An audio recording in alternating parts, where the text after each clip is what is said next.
Vous êtes de plus en plus nombreux à nous suivre et à participer à l'évolution de la chaîne Afrique N24, et sincèrement nous tenions à vous en remercier. Nous lisons tous vos commentaires qui enrichissent le débat et vraiment nous vous demandons de nous soutenir, en aimant les vidéos pour une large diffusion, et pour continuer à avoir une ligne éditoriale indépendante, et vous proposer de nouvelles émissions toujours de plus en plus enrichissantes. Ne restons pas passifs, soyons actifs. Merci et à bientôt. Éditorial. Gnacadé. Le courage de parler quand tout le monde se tait. Par un journaliste debout, face aux lâchetés assises. Le texte publié sous le nom de Peter Tchalaou n'est pas un droit de réponse.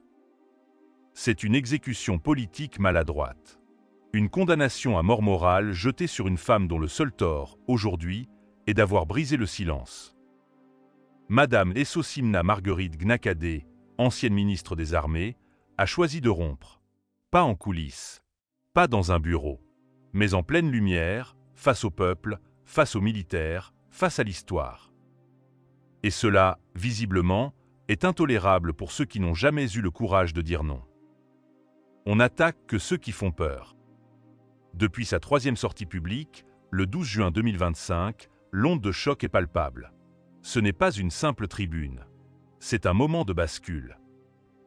Madame Gnacadé s'est adressée à l'armée togolaise. Pas pour l'injurier, pas pour la flatter, mais pour lui rappeler sa mission sacrée, protéger le peuple et non le frapper. Elle n'a pas signé un pamphlet, elle a tendu un miroir. Et dans ce miroir, des soldats ont vu leur honte. Des officiers ont revu leurs hésitations. Des généraux ont senti le sol trembler sous leur silence. Voilà pourquoi on l'attaque. Le régime ne sait pas gérer la dissidence de l'intérieur. Ce que le texte de Tchalaou révèle avant tout, c'est la panique dans les rangs.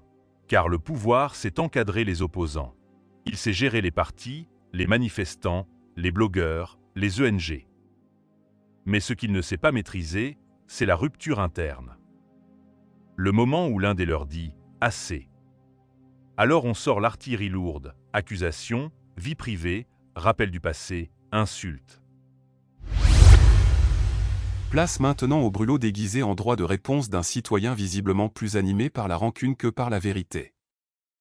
Madame Gnacadé. Permettez à un simple citoyen que je suis dans ce pays, de vous répondre suite à vos multiples sorties sur la place publique.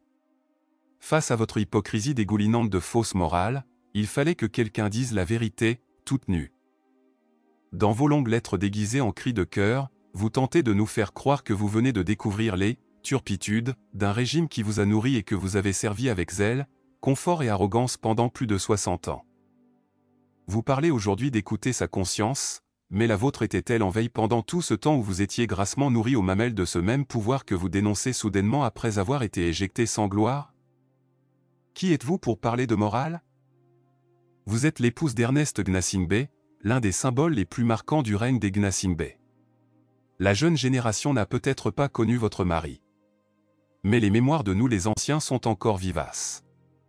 Akpewa, Akara, son nom est encore associé à la terreur, à l'humiliation, à l'autoritarisme pur même dans les établissements scolaires où il venait prendre le rôle de surveillant, censeur et directeur. Et devinez qui était à ses côtés pendant ces années de gloire et de règne. Vous, Marguerite Gnacadé. Oui, vous étiez sa femme donc une conseillère, attitrée, vous étiez seul qui pouvait lui parler à l'oreille la nuit tombée, vous étiez son appui idéologique. Ainsi vous étiez là, silencieuse et complice, quand il fallait enseigner la loyauté et la dignité, la bonne gouvernance. Comment osez-vous aujourd'hui vous présenter comme la Vierge de la République? Qui a volé votre voix pendant les décennies que vous dégustiez les privilèges du clan? La République vous a nourri, logé, élevé, promu. Aujourd'hui qu'elle vous a vomi, vous prétendez parler au nom du peuple? Quelle indécence! On se souvient encore de votre passage à la BTCI, avec la bénédiction de votre beau-frère, Faure Gnassingbé, celui lui-même, que vous traitez aujourd'hui comme un « bourreau ». À la tête de cette institution bancaire, vous avez dirigé nous savons ce que vous avez occasionné et le gouffre financier laissé derrière. Il suffit d'interroger vos anciens employés pour entendre parler de brimades, des humiliations quotidiennes, de gestion opaque et de détournements massifs que même les audits internes peinent à enterrer. Vous avez vidé les caisses, fragilisé les employés et détruit des carrières. Si justice devait être faite, c'est vous qui devriez répondre devant un tribunal administratif pour siphonnage de ressources publiques. Il a fallu vous écarter discrètement pour épargner l'institution d'un naufrage total. Comme si cela ne suffisait pas, vous avez été parachuté ministre des Armées, dans un domaine aussi sensible que stratégique. Si Marguerite Gnacadé épouse Ernest Gnassingbé était une femme véritablement intègre, consciente de la nocivité du régime que a légué son beau-père, le général, et son mari, Ernest, eh bien, si vous étiez une femme vertueuse, vous auriez soit refusé cette nomination pour avoir la conscience tranquille, soit accepté et apporté de profondes réformes. Vous avez donc accepté diriger le ministère et vous paradiez fièrement dans les casernes dans les tenues militaires sourire large, escorté par une horde de militaires. Quel a été votre bilan à la tête de ce ministère? Rien, aucune réforme entreprise pour cette armée que vous invoquez aujourd'hui. Au contraire, vous avez transformé les FAT en épiceries personnelles, piétinant l'éthique militaire, froissant les hommes de rang, semant des divisions internes. Les généraux, colonels et officiers rompus à la discipline n'ont jamais supporté votre amateurisme doublé de mépris. Et c'est parce que vous étiez devenu un obstacle au bon fonctionnement de l'institution militaire que vous avez été dégagé.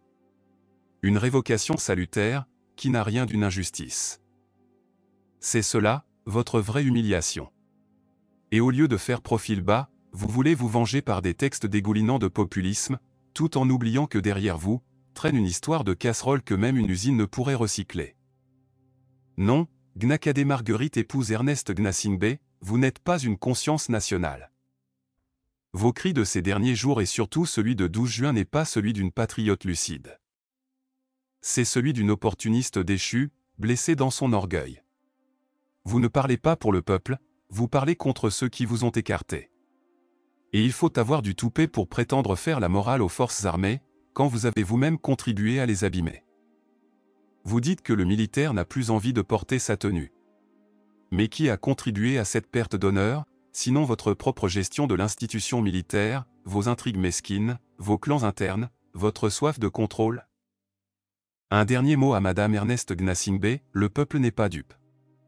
Madame, vous n'êtes pas une martyre. Vous êtes une profiteuse reconvertie en résistante de salon. Votre sortie n'est ni noble, ni courageuse, elle est simplement revancharde. Le peuple togolais, que vous essayez maintenant de séduire, ne souffre pas d'amnésie. Il se souvient. Il sait. Il vous connaît. Laissez donc le peuple respirer. Laissez les forces armées tranquilles.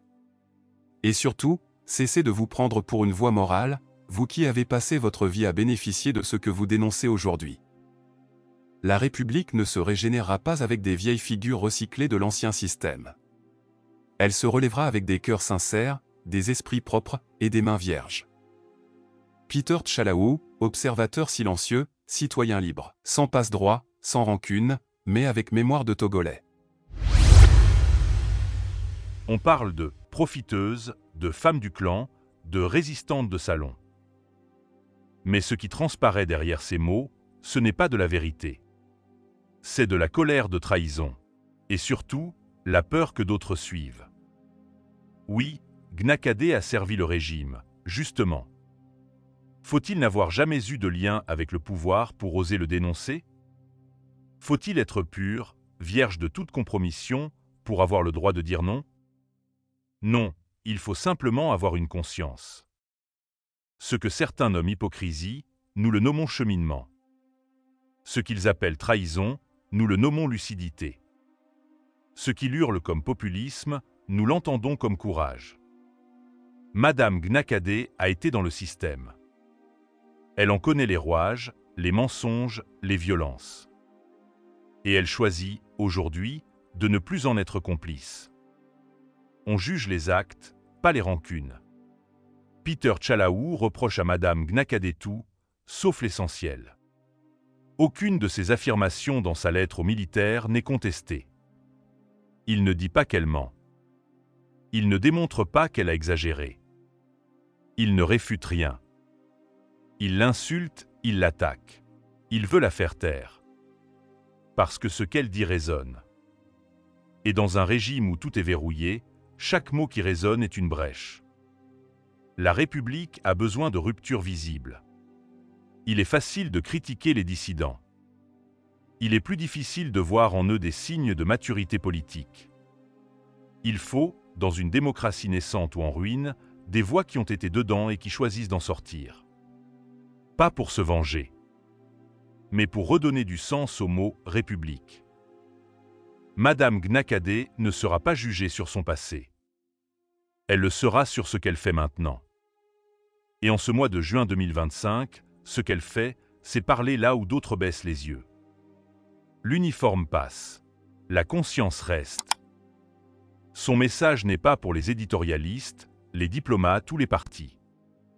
Il est pour les soldats. Ceux qu'on envoie tirer sur leur peuple. Ceux qu'on pousse à obéir quand la seule obéissance légitime est celle envers la patrie, pas envers un clan.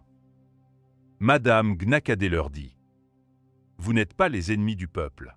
Vous en êtes les fils. » Et cela, aucun texte haineux, aucun pamphlet écrit à la hâte, ne pourra le faire oublier. En résumé, nous défendons une femme, mais surtout un tournant. Cet éditorial n'est pas un plaidoyer pour une personne. C'est une défense du droit de rompre, du droit de changer, du droit de dire non. Même quand on a dit oui trop longtemps. Gnacadé ne parle pas seulement pour elle.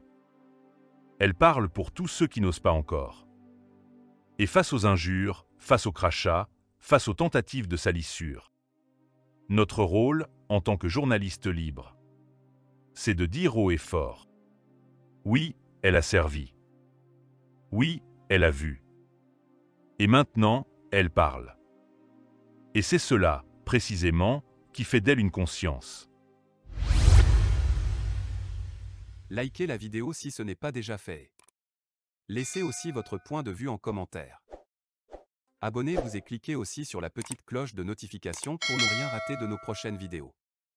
N'oubliez pas de partager aussi la vidéo et de la liker.